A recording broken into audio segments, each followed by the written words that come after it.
نحمدہ ونصلی ونسلم علی رسولہ الکریم اما بعد فاعوذ باللہ من الشیطان الرجیم بسم اللہ الرحمن الرحیم۔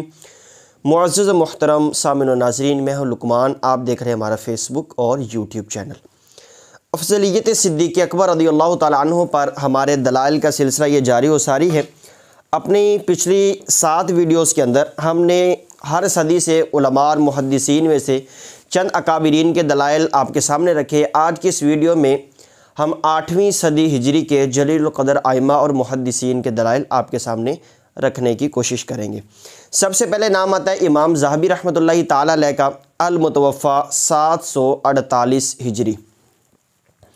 آپ فرماتے ہیں تذکرۃ الحفاظ جلد نمبر 1 صفحہ نمبر 2، فرماتے ہیں افضل الامہ و خلیفۃ رسول اللہ صلی اللہ علیہ وسلم۔ اب یہ اس امت میں سب سے افضل ترین بندہ اور نبی اکرم شفیع معظم صلی اللہ تعالیٰ علیہ وسلم کا خلیفہ، اور غار کے اندر نبی علیہ السلام کا غمخوار، اور سب سے بڑھ کر نبی علیہ السلام کی تصدیق کرنے والا کہتے ہیں عبداللہ ابن ابی قحافہ عثمان، وہ سیدنا ابو بکر صدیق رضی اللہ تعالیٰ عنہ ہیں۔ اور سیر اعلام النبلاء جلد نمبر 10 صفحہ نمبر 612 ہے، نمبر ہے 3679۔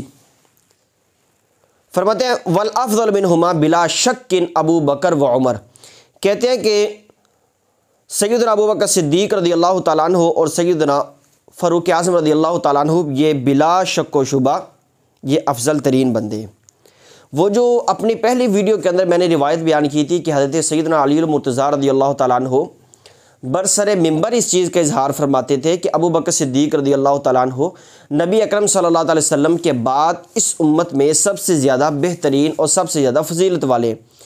اس روایت کے تحت امام ذہبی رحمۃ اللہ تعالیٰ تاریخ الاسلام جلد نمبر 3 صفحہ نمبر 115 پر فرماتے ہیں ھذا متواتر عن علی، یعنی شیخین کریمین کی جو تفضیل ہے، افضلیت ہے، حضرت امام ذہبی رحمۃ اللہ تعالیٰ فرماتے یہ بات حضرت سیدنا علی المرتضیٰ رضی اللہ تعالیٰ عنہ سے تواتر کے ساتھ یہ بات منقول ہے۔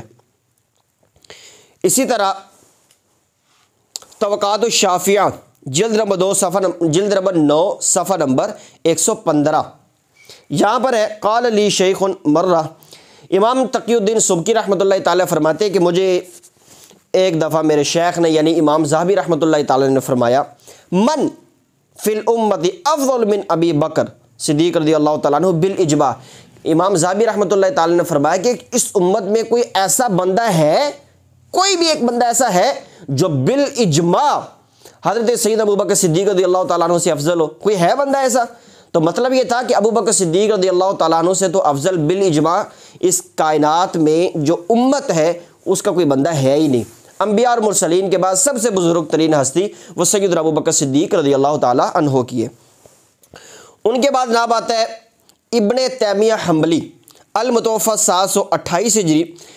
ابن تیمیہ لکھتا ہے منہاج السنہ جلد نمبر 7 صفحہ نمبر 286 پر لم یختلف علماء الاسلام فی تفضیل ابی بکر و عمر، ان کے کئی تفردات وہ کتابوں میں موجود ہے۔ ابن تیمیہ بہرحال لکھتا ہے، کہتا ہے کہ علماء اسلام نے ابو بکر و عمر رضی اللہ تعالیٰ عنہما کی تفضیل میں کسی قسم نے کوئی اختلاف نہیں کیا۔ ان کے بعد نام آتا ہے ابن قیم کا حنبلی، المتوفیٰ 751 ہجری۔ یہ بات ذکر کرتے ہوئے لکھتا ہے زاد المعاد جلد نمبر 3 صفحہ نمبر 303 پر، کہتا ہے وَذَلِكَ يَدُلُّ عَلَىٰ أَنَّ الصِّدِّيقَ أَفْضَلُ الصَّحَابَةِ وَأَكْمَلُهُمْ، کہتے ہیں کہ یہ بات اس بات پر دلالت کرتی ہے کہ صحابہ کرام رضوان اللہ تعالیٰ علیہم اجمعین میں سب سے افضل اور اکمل سیدنا ابو بکر صدیق رضی اللہ تعالیٰ عنہ ہیں۔ ان کے بعد نام آتا ہے سید خواجہ نصیر الدین محمود چراغ حسین دہلوی رحمۃ اللہ تعالیٰ علیہ کا، یہ بر صغیر کے مشہور ولی تھے، رفیق الطلاب صفحہ نمبر 27 پر ہے۔ فرماتے ہیں کہ افضل الصحابتی، صحابہ کرام میں سب سے افضل ترین بندہ کہتے ہیں اب وہ ابو بکر صدیق رضی اللہ تعالیٰ عنہ ہیں۔ ورئیس الاصحاب عمر بن الخطاب، اور حضرت سیدنا فاروق اعظم رضی اللہ تعالیٰ عنہ یہ رئیس الصحابہ ہیں۔ کہتے ہیں وہ جامع القرآن عثمان بن عفان، اور قرآن کریم کو جمع کرنے والے یہ حضرت سیدنا عثمان غنی رضی اللہ تعالیٰ عنہ ہیں۔ اور چوتھے نمبر پر جا کے انہوں نے کہا وہ ابن غالب علی بن طالب رضی اللہ تعالیٰ عنہم، یہ افضلیت کی ترتیب کو انہوں نے ذکر کی ہے۔ ان کے بعد نام آتا ہے سید محمد بن مبارک کرمانی حسینی رحمۃ اللہ تعالی میر خورد رحمۃ اللہ تعالی المتوفی 770 ہجری، یہ سیر الاولیاء ہے اور صفحہ نمبر 36 ہے۔ کہتے ہیں کہ امیر المؤمنین سید ابوبکر صدیق رضی اللہ تعالیٰ عنہ پر خدا کی بے شمار رحمتیں اور سلام ہوں، جو نبی اکرم صلی اللہ علیہ وسلم کے بعد تمام امت سے بزرگ اور فاضل تر اور اسی رحمت العالمین صلی اللہ علیہ وسلم کے معزز اور ممتاز خلیفہ تھے۔ ان کے بعد نام آتا ہے امام ابن کثیر کا المتوفی 774 ہجری، البدایہ والنہایہ جلد نمبر 7 ہے، صفحہ نمبر 321 ہے۔ کہتے ہیں کہ قد ثبت عنہ بالتواتر انہ قال علی منبر الکوفہ ایھا الناس ان خیر هذه الامہ بعد نبیہ ابو بکر ثم عمر۔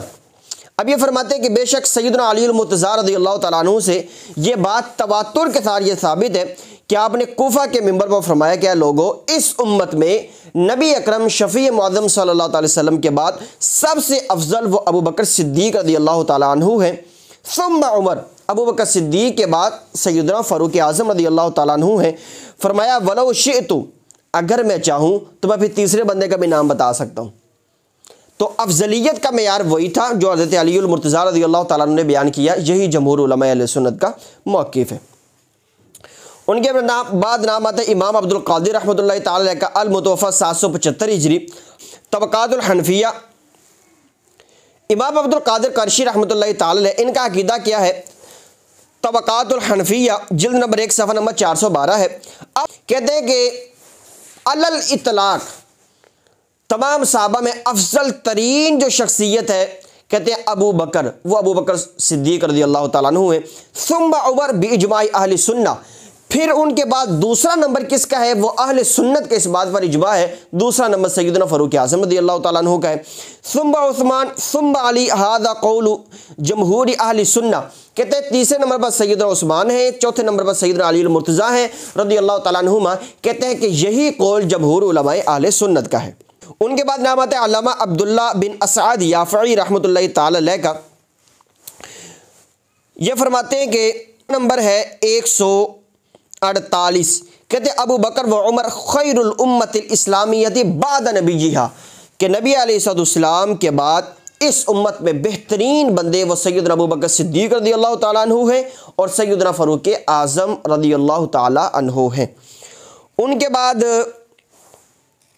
نام آتا ہے حضرت شیخ یحییٰ منیری مخدوم بہار رحمۃ اللہ تعالی المتوفی 782 ہجری، الرائحۃ العنبریہ صفحہ نمبر 25 ہے۔ کہتے ہیں عظمت اور جلال الہی جیسا ابو بکر کے دل میں تھا، جیسا اللہ رب العزت کا جلال اور اللہ رب العزت کی عظمت یہ سیدنا ابو بکر صدیق رضی اللہ تعالیٰ عنہ کے دل میں تھی، کہتے ہیں کہ کسی کے دل میں ایسا معاملہ نہیں تھا۔ عمر، عثمان اور علی اور تمام صحابہ رضوان اللہ تعالیٰ علیہم اجمعین کے مقامات یہ مقامات عالیہ ہیں، کہتے ہیں ہر صحابی رسول کی شان وہ بلند و بالا ہے، لیکن جو چیز ابو بکر صدیق رضی اللہ تعالیٰ عنہ کے دل میں تھی وہ ایک ممتاز حیثیت کی حامل تھی۔ کہتے ہیں مگر جو کچھ ان سب سے ورا اور مقامات سے برتر اور بالا ہے وہ خاص صدیق اکبر رضی اللہ تعالیٰ عنہ کا حصہ ہے۔ ان کے بعد نام آتا ہے سید مخدوم جہانیہ رحمۃ اللہ تعالی المتوفی 785 ہجری، یہ فرماتے ہیں الدر المنظوم جلد نمبر 1 صفحہ نمبر 220 پر فرماتے ہیں، کہتے ہیں کہ بہترین لوگوں کے یعنی نبی علیہ السلام کے بعد بہترین لوگوں میں سب سے بہترین بندہ وہ حضرت سیدنا ابو بکر صدیق رضی اللہ تعالیٰ عنہ ہے، پھر ان کے بعد فاروق اعظم ہے، پھر ان کے بعد سیدنا عثمان غنی ہے، پھر ان کے بعد سیدنا علی المرتضیٰ رضوان اللہ تعالیٰ علیہم اجمعین ہے۔ اور ان کے بعد نام آتا ہے امام ابن جماعہ کنانی رحمۃ اللہ تعالی المتوفی 790 ہجری، یہ فرماتے ہیں افضلہم علی الاطلاق ابو بکر ثم عمر باجماع اہل سنہ، اہل سنت کے اجماع سے افضلیت مطلقہ وہ سید ابو بکر صدیق رضی اللہ تعالیٰ عنہ کے لیے ہے، ان کے بعد مرتبہ آتا ہے سیدنا فاروق اعظم رضی اللہ تعالیٰ عنہ کا۔ ان کے بعد حضرت سیدنا خواجہ سید بہاؤ الدین نقشبند رحمۃ اللہ تعالی المتوفی 791 ہجری، الرائحۃ العنبریہ، کہتے ہیں اکابر اولیاء کے اس بات پر اجماع ہے کہ معرفت اور ولایت میں صدیق اکبر رضی اللہ تعالیٰ عنہ تک کوئی بندہ پہنچ ہی نہیں سکتا۔ ان کے بعد آخری حوالہ ہے امیر کبیر سید علی حمدانی رحمۃ اللہ تعالی المتوفی 791 ہجری، ذخیرۃ الملوک صفحہ نمبر 27 پر ہے۔ کہتے ہیں کہ نبی علیہ السلام کے بعد آپ کے صحابہ کرام تمام مخلوق سے افضل ہیں، اور ان سب سے افضل یہ خلفائے راشدین ہیں، اور وہ 4 بزرگ ہیں۔ حضرت ابو بکر، پہلا نمبر دیکھیں، حضرت ابو بکر صدیق رضی اللہ تعالیٰ عنہ، دوسرا نمبر پر ذکر کیا حضرت عمر فاروق رضی اللہ تعالیٰ عنہ، تیسرے نمبر پر ذکر کیا حضرت سیدنا عثمان غنی رضی اللہ تعالیٰ عنہ، اور چوتھے نمبر پر ذکر کیا کہ حضرت سیدنا علی المرتضیٰ رضی اللہ تعالیٰ عنہ۔